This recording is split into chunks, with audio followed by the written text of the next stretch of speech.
Girl gave her meal to a lost boy. Then dozens of Billionaire's supercars came. He had forgotten the sound of his own voice. 10 months in captivity had carved fear so deep into his small body that silence felt safer than words. At 6 years old, he had learned that speaking could bring punishment, that crying only made the darkness heavier. So when the world finally found him under flashing lights, police sirens, and the roar of strangers, he did not run to the father who had searched endlessly. Instead, he buried his face in the coat of a poor waitress, trembling, clinging as if her presence was the only place where the fear could not reach him. Tell me, what would you have done in his place? Welcome to Emotional Echoes, a channel where emotions come alive and every story leaves a lasting echo in your heart. Please subscribe to Emotional Echoes channel.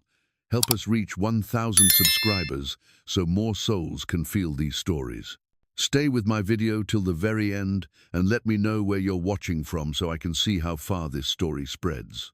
Now, let me tell you this story. It was late afternoon in Atlanta, the kind of winter that gnawed at your bones no matter how tight you pulled your coat. Anna Carter hurried along the cracked sidewalk, her arms wrapped around a paper bag of cheap groceries bought with the last of her paycheck. She thought of her grandmother waiting in their apartment, the smell of boiled vegetables already in her mind, and tried to push past the ache in her feet after another double shift at the diner. Her stomach growled, reminding her she had skipped her own meal so the groceries would last the week. She told herself she was used to it, that hunger was easier to bear than watching her grandmother suffer without food. But as she passed a bakery window, her steps faltered. A boy stood there, his breath clouding the glass, his eyes locked on the bread inside, like it was a world just beyond his reach. He was small, no more than 6, thin shoulders trembling under a worn jacket. He didn't beg or speak, only stared with a silence that felt heavier than words. Anna felt her chest tighten, anger and pity crashing together as strangers streamed past. Blind to the child pressed against the glass. Something in her, a mix of fury and sorrow, snapped. "Kid, are you hungry or just invisible to this damn world?" The boy flinched but didn't answer, his face pale with cold. Anna opened the bag she clutched so tightly, the one meant to feed her and her grandmother, and pulled out the only meal she had left. A cold sandwich wrapped in wax paper and a bruised apple. Her stomach twisted at the thought of giving it away, but she tore the sandwich in half and pressed one piece, along with half the apple, into his small hands. He hesitated, eyes darting to hers, almost asking if she was sure.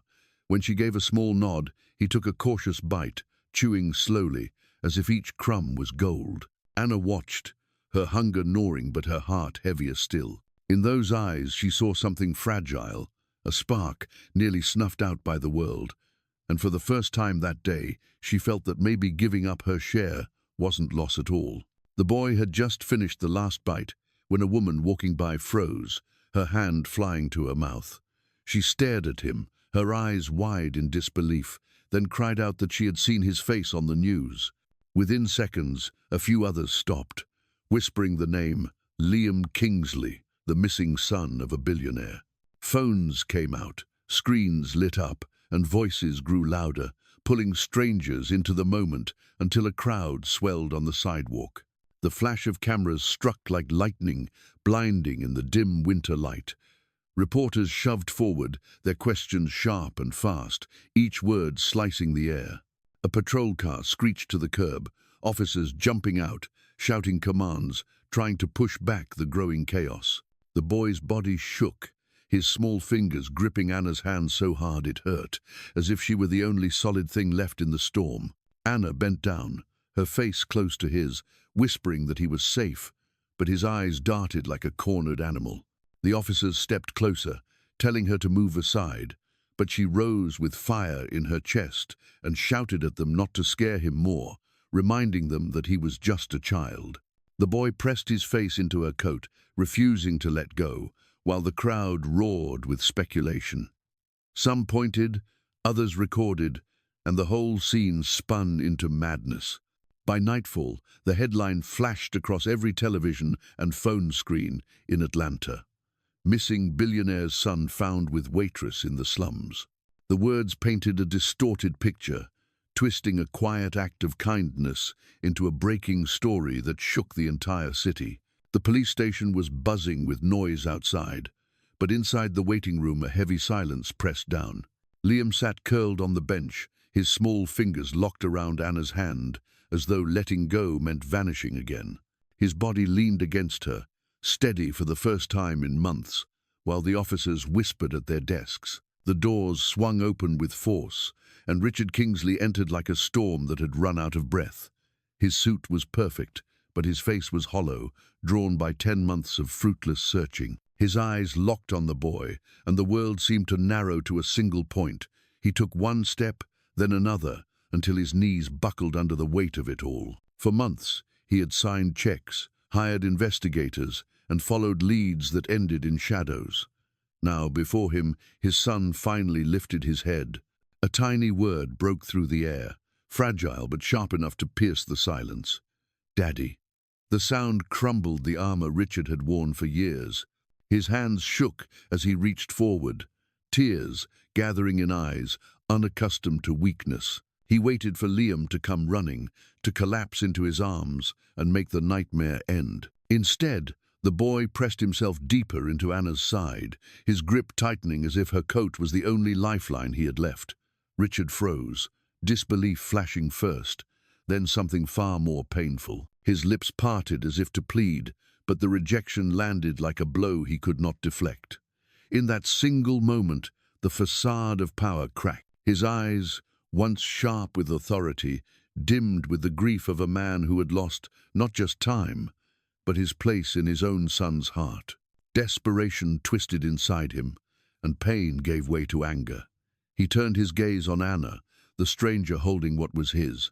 His voice cracked with both accusation and sorrow. "Who the hell are you? Why is my son holding on to you and not me?" The words echoed in the room, harsher than he intended, but too raw to be taken back. Anna did not move, did not falter. She met his eyes, her voice steady, though her pulse thundered.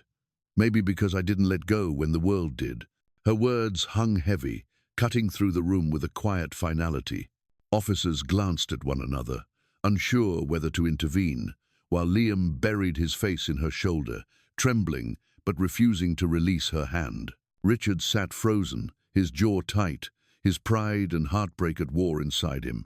For the first time in months, his son had spoken, and it was not wealth, nor power, nor even a father's plea that drew the words out. It was the presence of a young woman who had stayed when everyone else had walked away. The hours at the station dragged on until Richard finally broke his silence. His voice was low, measured, but it carried the weight of a command. He told Anna that she and her grandmother should come to his estate, at least until Liam was stable, because the boy would not let her out of his sight. The words felt more like an order than an invitation, and yet behind them was a father's desperation that even his pride could not hide. Later that night, Anna returned home to tell Miss Rosa.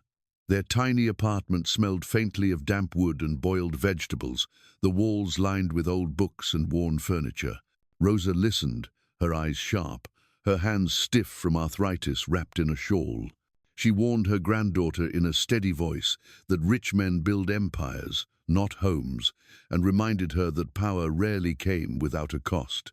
Anna sat quietly, torn between fear and responsibility, but she knew what Liam needed. When the black car arrived to take them to the Kingsley estate, the contrast was almost unbearable. The gates opened to reveal manicured lawns, marble pillars, and a mansion that looked more like a palace than a house. Anna's shoes clicked awkwardly on the stone floor, her grocery store jacket out of place against chandeliers and polished silver.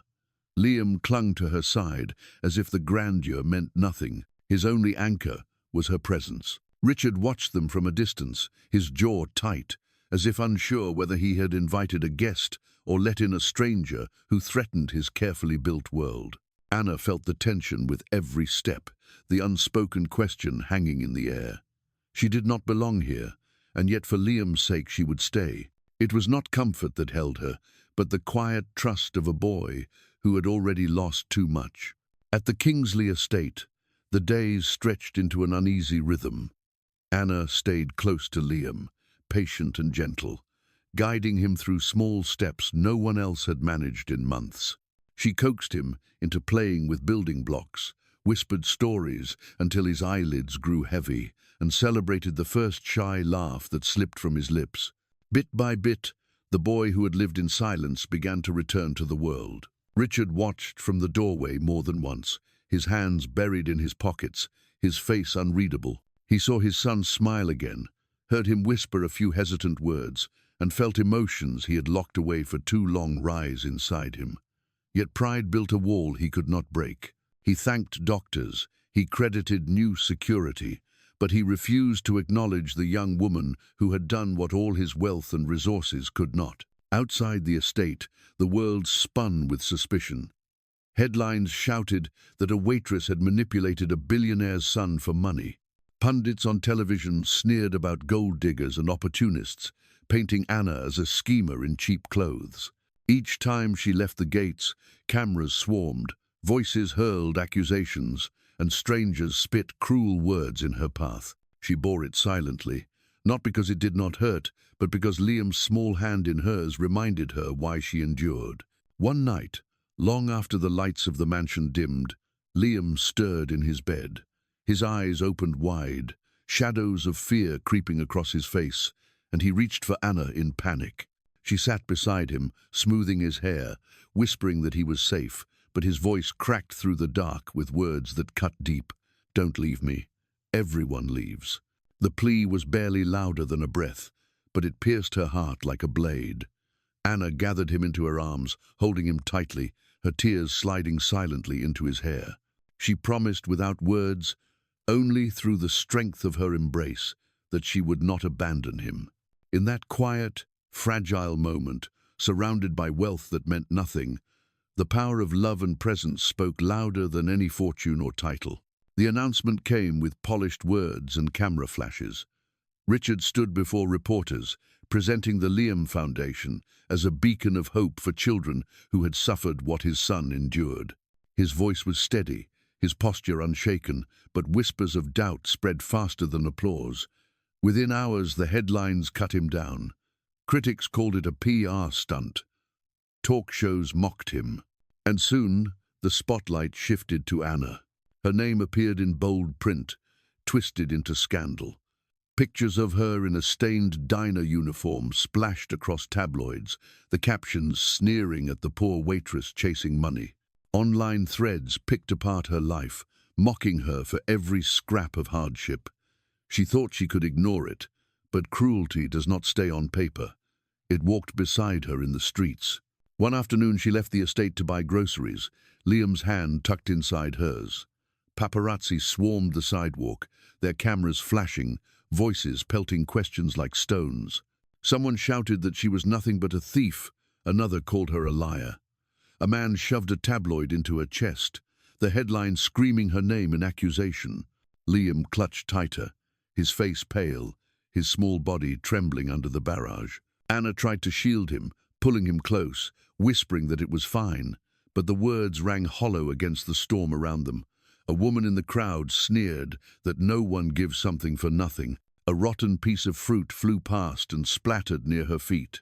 Liam gasped and buried his face in her coat, too young to understand why strangers hated the woman who had saved him. That night, back at the estate kitchen, Anna's mask cracked. Rosa held her hands, rough with years of work, while Anna's tears spilled freely. Her voice shook as she broke the silence.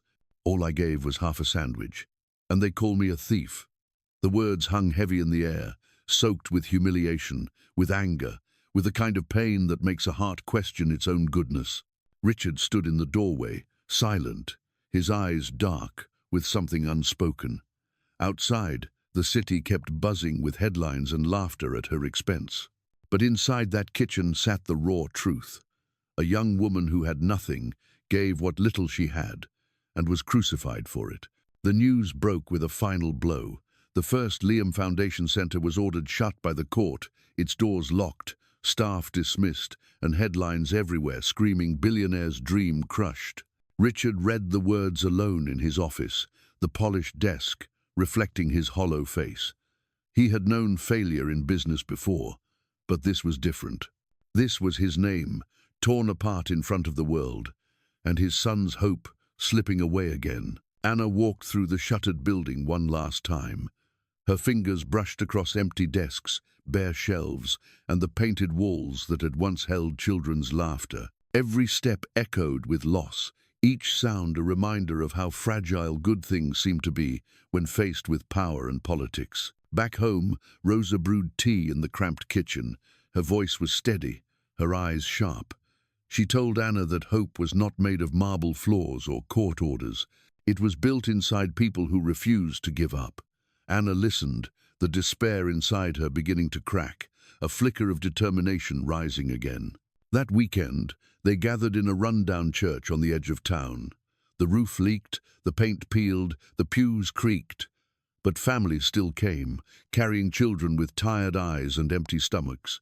Volunteers set up tables, neighbors stacked donated books, and a group of teenagers painted old walls with bright colors. The air buzzed with life, more alive than any building with a price tag. Anna stood at the front, her voice shaking but clear. They shut the door. "Fine, we'll build a new damn door." The words sparked something electric. First a murmur, then applause, then cheers that filled the old church until the rafters trembled. In that broken place, hope rose again, stronger than before. Richard stood in the back, hidden in the shadows. He had come out of guilt, maybe pride, unsure why he needed to see this. His jaw tightened as he watched the people turn toward Anna, their faces lifted with trust and gratitude. They weren't looking at him. They weren't clapping for his name or his fortune. They were rallying around her. For a moment, jealousy stabbed deep, sharp as any wound. How could a waitress with nothing inspire more faith than a man with everything?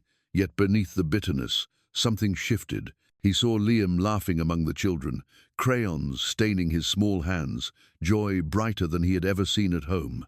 And he understood. Respect could be bought, but trust could only be earned. Richard's eyes burned as he turned away, not ready to step into the light, but no longer able to deny what stood in front of him. In that church, among worn pews and peeling paint, Anna had built something he never could. And in that truth, the seeds of his own change began to grow. The church-turned center grew louder each week with the sound of children, and with it came new challenges. One afternoon, a boy named Jaden slipped in, tall for 15 but gaunt, his eyes sharp with suspicion. He mocked the younger kids, kicked at their crayons, and laughed when they cried. Volunteers muttered about throwing him out, but Anna stopped them. She saw in him the same hunger and rage she had once seen in Liam. She pulled him aside, her tone firm but steady. She told him he could stay if he wanted, but he had to respect the others. At first he scoffed, daring her to push him out, but when Liam shyly offered him a broken toy car, something flickered in his eyes. By the end of the day he was sitting in the circle, silent but listening, no longer the outsider he thought he was doomed to be. Around the same time, an envelope arrived with Richard's mail. Inside was a handwritten letter from Martin Hale, the very man who had fought hardest to shut them down.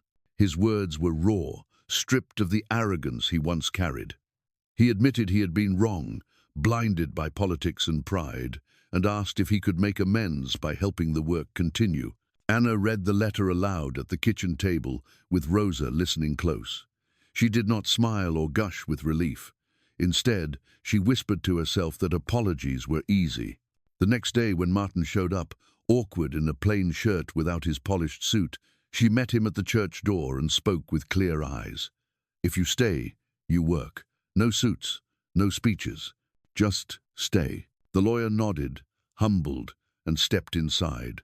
For the first time, Anna allowed herself to believe that people could change, not by words, but by the weight of their actions. In that small circle of broken pews and borrowed books, a boy found belonging and a man found redemption. The center was no longer just a place for children, it had become a place for second chances. The city auditorium shimmered under bright lights, every seat filled with officials, journalists, and citizens eager to witness the night's speeches. When Anna's name was called, whispers rippled through the crowd. Some doubted, some leaned forward in curiosity. She stepped to the podium in a simple dress, no notes in her hands, only the weight of her story carried in her chest. Her voice began softly, almost hesitant, as she told them about a cold winter evening, about a boy standing silent before a bakery window, invisible to a world too busy to stop. She spoke of splitting her last meal in half, not because she had plenty, but because he had nothing.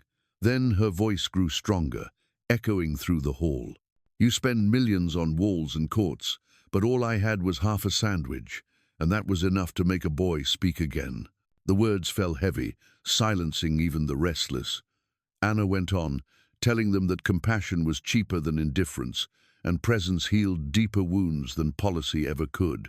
She spoke of Liam's laughter returning, of Jaden finding a place in the circle, of broken spaces becoming homes. She reminded them that true change never came from marble floors, but from hearts willing to stay when others walked away. When her speech ended, the room erupted. People rose to their feet, clapping until the walls shook. Strangers embraced, some wiping tears, others bowing their heads in shame. Reporters scrambled to capture every moment, but no camera could fully hold the rawness of what had just been spoken. The crowd had not heard a politician or a billionaire. They had heard the plain truth from a young woman who had nothing to give but gave everything anyway. At the back of the hall, Richard sat in silence. His hands gripped the armrests, his body rigid, his jaw trembling. For months he had spoken in boardrooms, written checks, and chased redemption through money. Yet here he was, watching the woman he once dismissed hold an entire city in her hands with nothing more than honesty.